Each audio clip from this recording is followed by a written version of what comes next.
morning, everyone. Okay, now, I'm coming from a completely different angle than Jason here. When I was about a sophomore in high school, I had my first serious relationship.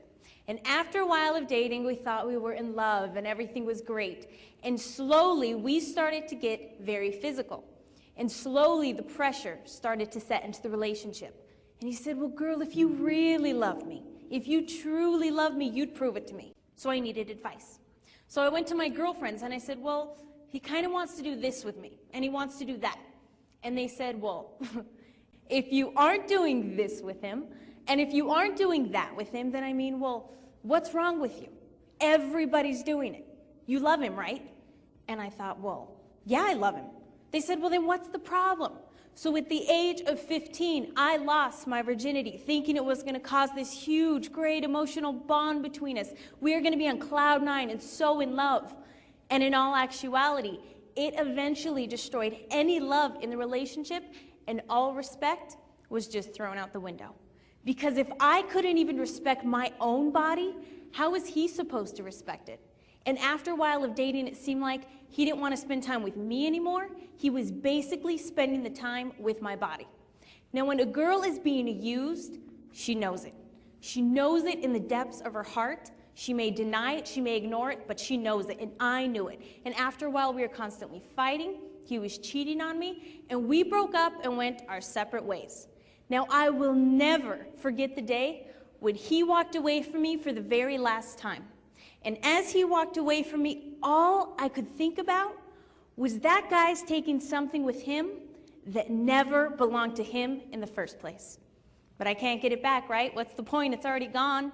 So there I was in the cafeteria talking with my girlfriends. And I came to this conclusion, okay, if a guy can date me for about 6 months without sleeping with me, then he must love me. Then I'll sleep with him.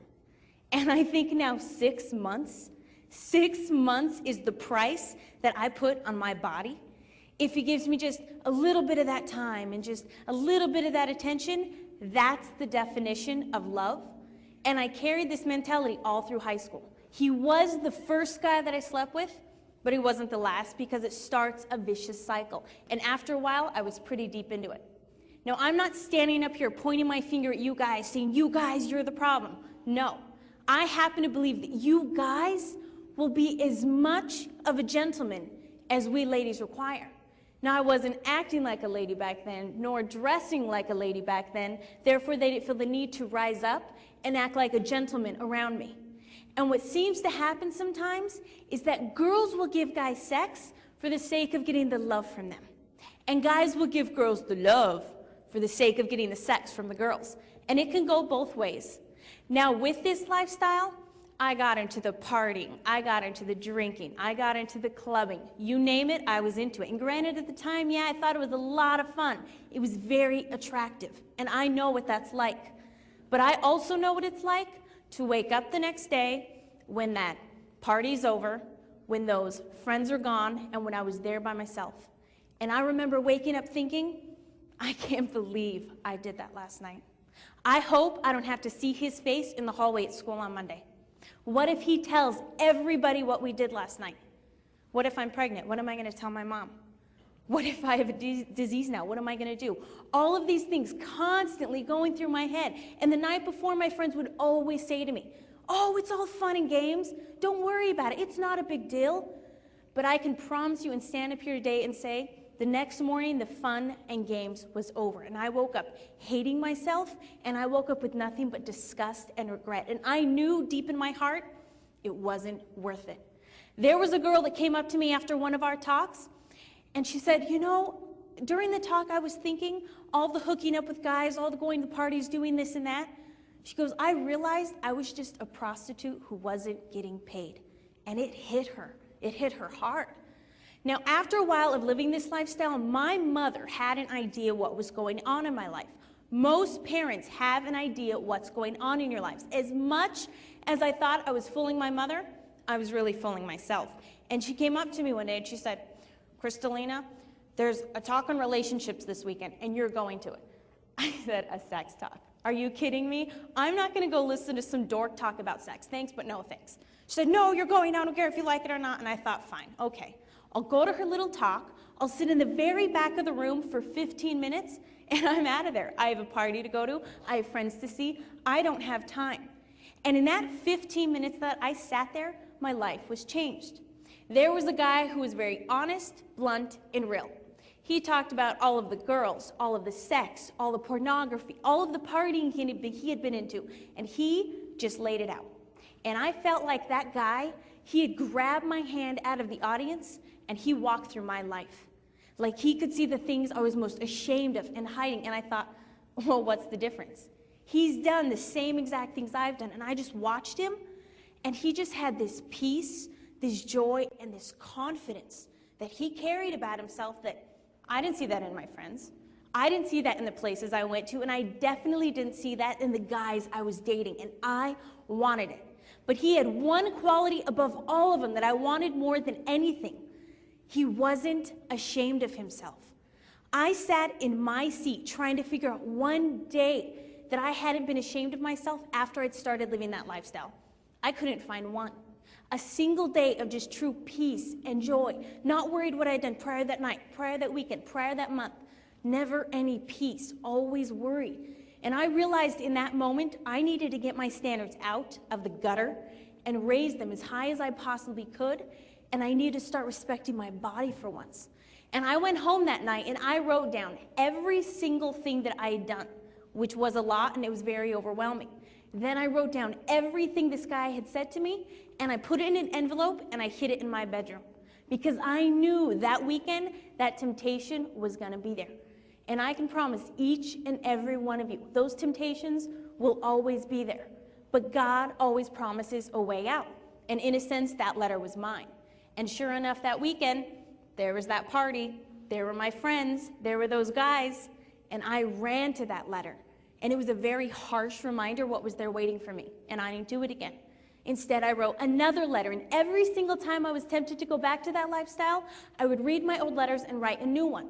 So now I have this huge stack of letters of all of the no's that I've said in my life.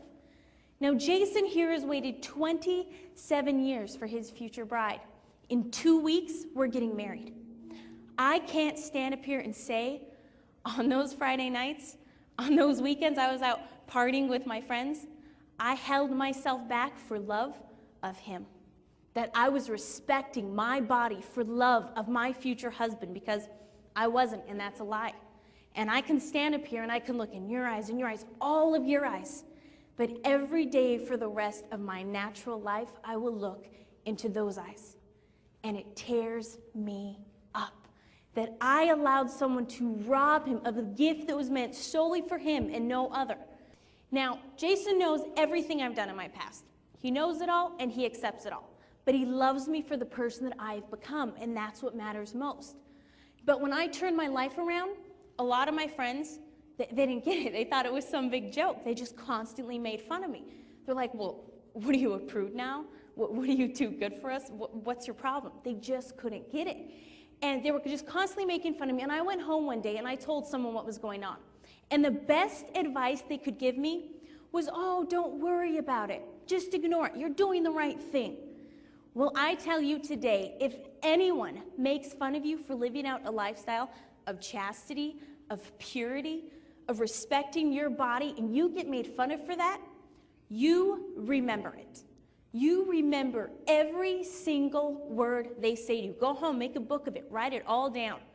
Because when you stand in front of your bride or in front of your husband on your wedding day, you tell me, where is the laughter? Where is the mockery? Who is going to be making fun of you then? Nobody. There will be complete silence in that place on that day. And any of those people that made fun of you would pay $1 million to be in your shoes. And when you stand up there, you will say, I will honor you and I will cherish you all the days of my life. Well, today's a day of my life, and today right now is a day of your lives. So keep that in mind and take it to heart, because your lives are going to be so much more than these 4 walls in this high school, and it's going to go way and far beyond that. For those of you in the audience that are virgins, I have the utmost respect for you. And I think that is just awesome. And don't ever be ashamed of that, but be proud of that. Because I know plenty of people who would love to trade places with you, and I am one of them. For those of you in the audience that have made past mistakes, I don't care where you've been, I don't care what you've done, because frankly, I've been there and I've done that. And it is never too late to start over. There was a girl in Philadelphia that came up to me after one of our talks, and it turns out she had slept with 15 guys in the past 3 months. Now, you know the names her school had for her, the label that they called her. That girl, she is a slut, and that's all she's ever gonna be. And I asked her, I said, why are you doing this to yourself? She said, oh, it's fun. You go to parties, you hook up, it's fun. And I said, is it really fun? And for once, someone took this poor girl seriously. She said, look, no, it's not fun. She goes, my parents are going through a divorce right now.